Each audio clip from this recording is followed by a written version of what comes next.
Unsportsmanlike foul.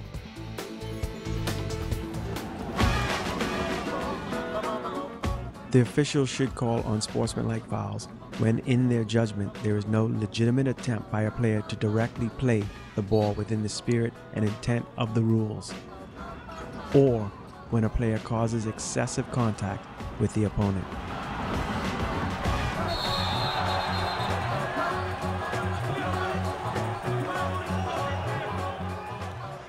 There are several common play situations when officials should not be in any doubt to call an unsportsmanlike foul. You can now often see at the end of a close game players from the losing team doing everything possible to stop the clock from running. They deliberately commit fouls even when the ball is in the hands of the throw-in player.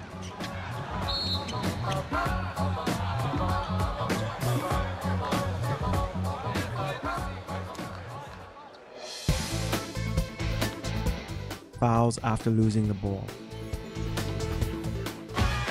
When a team loses the ball, their players foul to try and stop their opponents from making a fast break.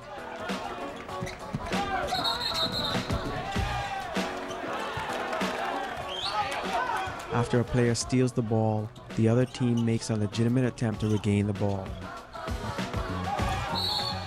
Here, White 11 reaches for the ball, makes a contact with the dribbler, and a foul is correctly called as a normal personal foul.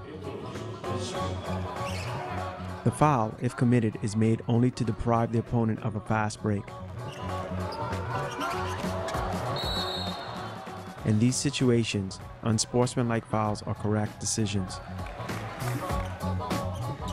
In this play, after losing the ball, two White defensive players, 9 and 7, appear to establish good positions defending against their opponent's fast break.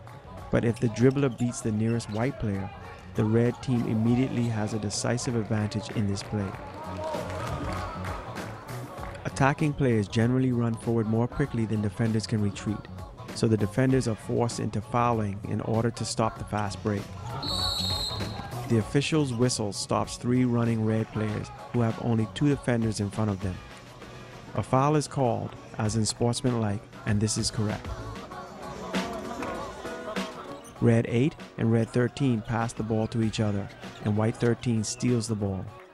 As White 13 sprints free to the basket, Red 13 catches his shorts. An unsportsmanlike foul on Red 13 is correctly called. Officials are not always guided by the same criteria. Here, White 4 loses the ball and Blue 5 sprints to the other basket. White 6 jumps in the way of the dribbler. A foul is called, but not unsportsmanlike. This is wrong. For this infraction, only a sideline ball for the blue team is not an adequate penalty. In the last minute of the 4th period, the blue team is leading by 3 points. The White player steals the ball. When Blue 4 stops the dribbler by holding and blocking him, a foul is called, but as a normal personal foul. Due to the character of the foul committed by Blue 4, the penalty should be an unsportsmanlike foul.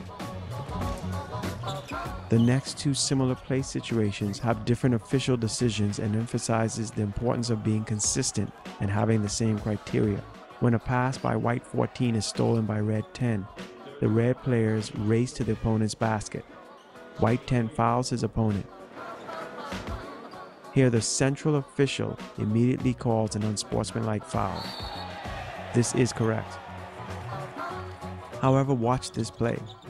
A pass from Red 7 is stolen, and White 5 begins a fast break.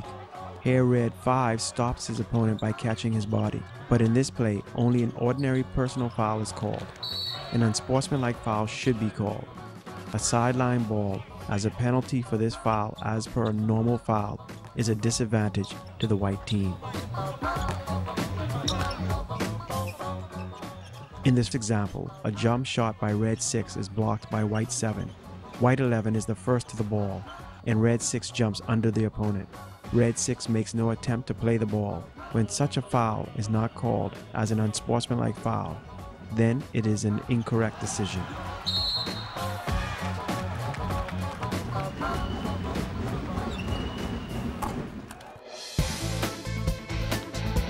Fouls during fast breaks. In modern basketball, it is a common practice to have fast breaks. It is important for the officials to understand and to be aware of the character of the infractions of the defenders in such situations. In this fast break, play following the defensive rebound, an unsportsmanlike foul is correctly called. Green 10 catches the ball and quickly dribbles. White 7 is holding the dribbler. Unsportsmanlike foul. This is correct.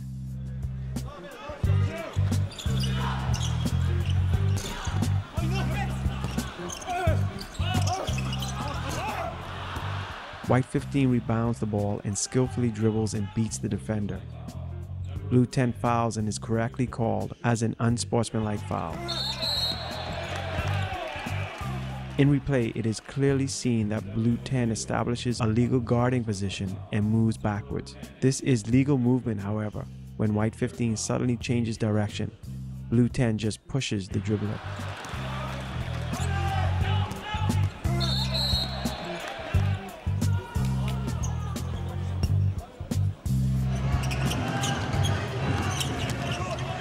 After grabbing the rebound, Blue 4 makes a long pass to his teammate, Blue 10, for a fast break. The defender, White 10, jumps in the way of the running opponent. An unsportsmanlike foul is called. Correct decision.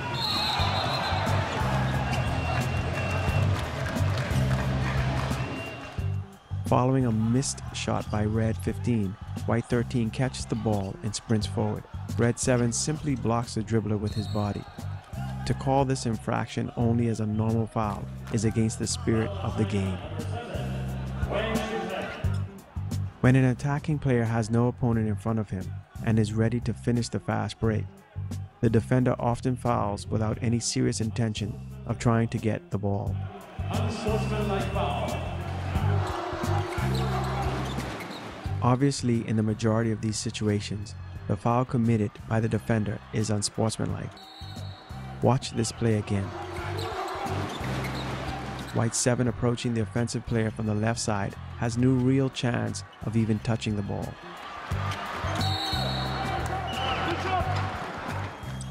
Watch this play.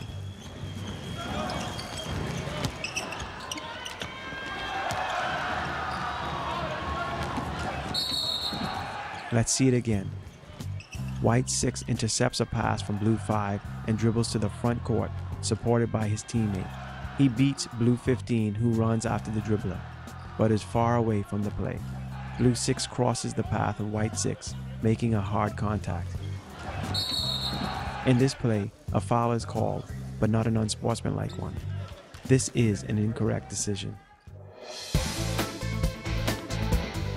Judgment criteria.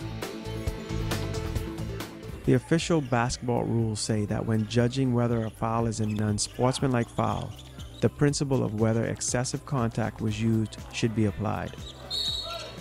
It is well understood that the majority of off-the-ball fouls are committed when players do not attempt to play the ball. If such a foul occurs, the officials must also take into consideration the severity of the contact.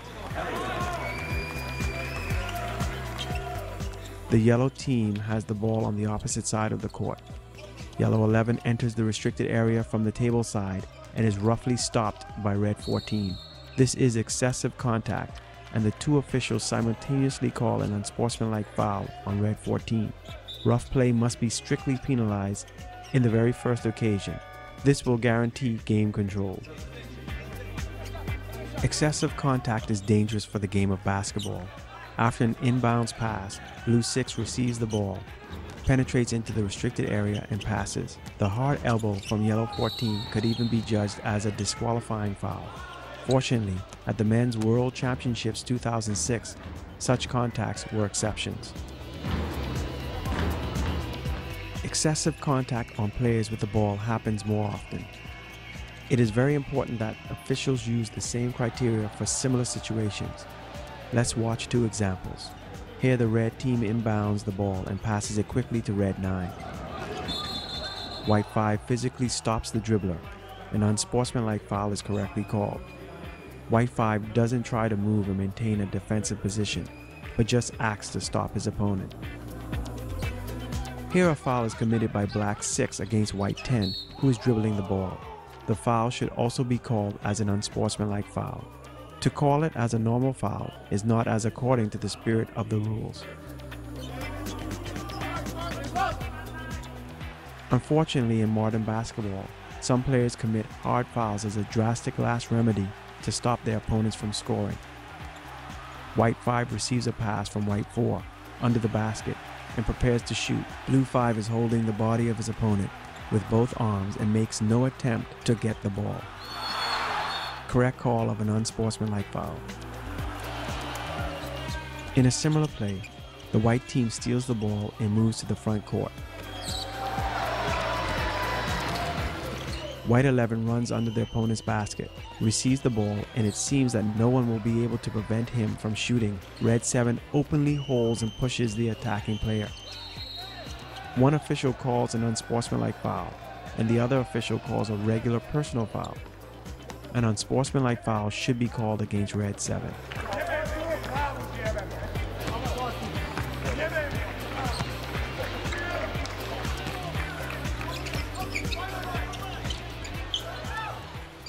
Excessive contact is even more common in the act of shooting when a player starts the continuous movement before releasing the ball. These fouls are often committed when the shooter has just received the ball in his hands. White 9 penetrates into the restricted area, but misses the shot. White 14 gets the rebound and is ready to make a jump shot or dunk. Black 6 fouls him with a hard foul. An unsportsmanlike foul should be charged against Black 6 for excessive contact.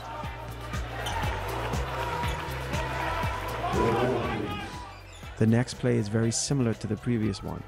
White 4 misses his layup and his teammate, White 10, is ready to score from a favorable position. The foul by Black 6 is obviously excessive, but officials do not call the foul as unsportsmanlike. This is incorrect. Black 6 roughly violates the principle of verticality. This is a hard foul by the defensive player. With less than 50 seconds to go until the end of the fourth quarter and trailing by 4 points, the yellow team plays a pressing defense. The red players successfully beat the pressing defense, and Red 8 receives the ball close to the defender's basket. Red 8 goes for a layup, and Yellow 4, in an effort to block the shot, roughly strikes the opponent. A foul is called, but it should be an unsportsmanlike foul.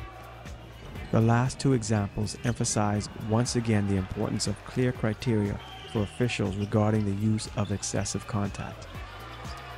Blue 4 gets the rebound, dribbles along the baseline, and passes the ball to Blue 9. 3 white players jump to block the shot, and White 14 fouls. An official calls an unsportsmanlike foul, though the contact did not look excessive.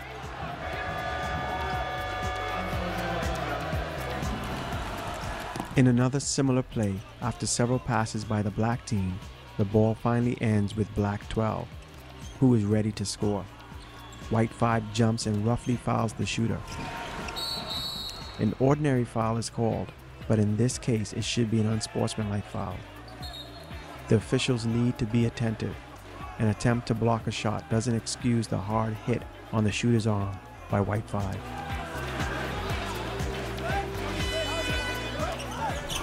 Good cooperation between officials helps in difficult situations. Blue 4 penetrates into the opponent's restricted area.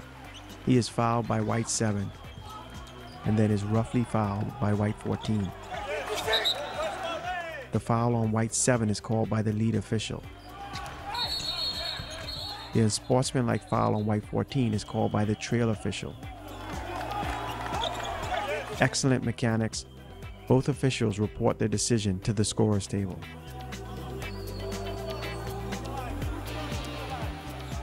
The rules state that a player in an effort to play the ball may cause hard contact, considered as an unsportsmanlike foul. Of course, in some situations, the player with the ball can also be penalized with an unsportsmanlike foul for excessive contact. Turning and elbowing when a player with the ball is closely guarded is the most common situation for such a call. Fouls committed when the clock is stopped. Fouls can happen at any time, even when the game clock is stopped. In many cases, players are successful when trying to avoid fouls. Here the blue team is down by 6, then by 4 points in the last minute when their opponents throw the ball in from the baseline. The blue players are trying to prevent a pass and are closely guarding the offensive players, but without contact and legally according to the rules. This active fair play is rewarded. The ball goes to the blue team following a 5-second inbounds pass violation by the opponents.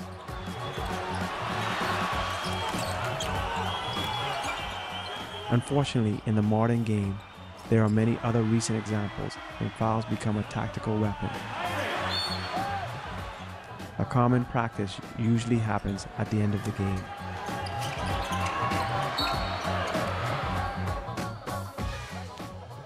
After white 7 scores from the free throw line, red 11 with the ball goes behind the end line to inbound the ball. White 7 is already holding red 7. White 11 is holding red 10. Finally, white 9 catches red 9. White 11 even throws red 10 to the floor. A foul is called only on white 11 and just a personal foul. This is incorrect. An unsportsmanlike foul should be called on any of the white players. Let us watch this episode during the last few seconds of the game. With 22 seconds remaining until the end of the fourth quarter, 2 red players, red 9 and red 13, are holding their opponents. There is no call from the officials. Wrong. Any or even both fouls of the 2 red players must be called as unsportsmanlike fouls. The ball is thrown in, and only now an ordinary foul is called.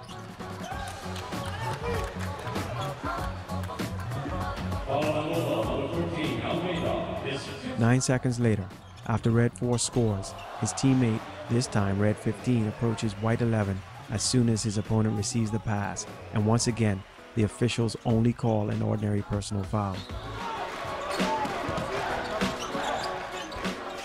With 4 seconds until the end of the game, red 6 immediately fouls white 4. In all of these situations, deliberate contacts are shown, but an unsportsmanlike foul was never called. This is incorrect. Watch what happens in one of the games with 7 and then 4 seconds until the end of the fourth period. Both times, after the last free throw and the substitution, the blue team fouls while the ball is at the disposal of Team A for the throw-in. At this particular time, it is blue 10 holding white 13. Just 3 seconds later, the play is repeated. Again a free throw, again a substitution, but in the second case, it is blue 8 who is holding white 13. In both situations, not normal personal fouls, but unsportsmanlike fouls must be called. After a successful shot with 20 seconds until the end of the fourth period, the white team is 7 points down. At the inbound pass, white 7 is firmly holding green 5, while the ball is at the disposal of the green team for the throw-in. It must be an unsportsmanlike foul. A little later in the same game, with 6 seconds until the end of the game, the ball is again to be inbounded from the same end line after a successful basket. White 7 requires his teammates also to foul. White 12 runs to the nearest offensive player and deliberately holds the body of green 9. The official calls a normal personal foul. This is incorrect. It must be an unsportsmanlike foul. With the interpretation of the last example, FIBA sends a strong and clear message to all officials. Everything that is seen here underlines once more the responsibility of the officials to follow the rules of the basketball and the importance for everybody involved to always remember about the spirit of the game.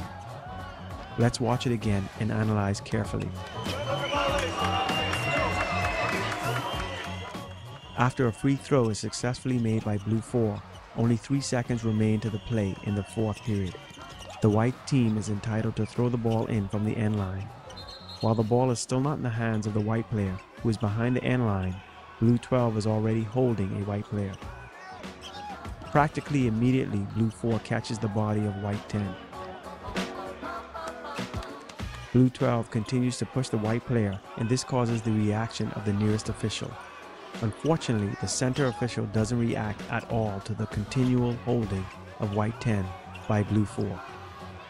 The lead official just warns blue 12 without calling a foul. This is wrong. More of this. A defensive player again grabs white 4 and pushes him out of bounds. Blue 4 continues to hold white 10. And blue 8 fouls white 7. These actions are not basketball at all and must not be allowed to take place in our game.